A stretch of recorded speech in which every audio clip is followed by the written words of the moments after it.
ताल के मेयर खां इरफान अमंगी जी रिपोर्ट मुताबिक थर्ड मोहब्बत बासर ओबाश नौजवान न्याणी जा नाला सोशल मीडिया ते वायरल करे रहियो आहे।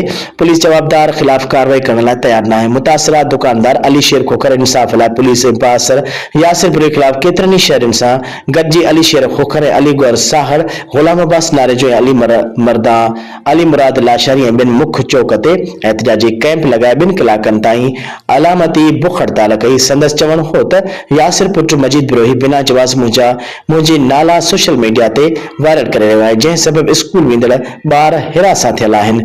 हुन अख्तियार धड़नि IG Sindh DIG Hyderabad SSP दादू खां इंसाफ जो मुतालबो कयो। ॿिए तरफ़ थर्ड मोहम्मद पुलिस पहुची जवाबदार खिलाफ केस दाख़िल करण जी ख़ातिरी कराई। एहतजाज ख़त्म करायो जॾहिं त आख़िरी इतलाउनि ते वाक़ई जो केस दाख़िल न थी सघियो।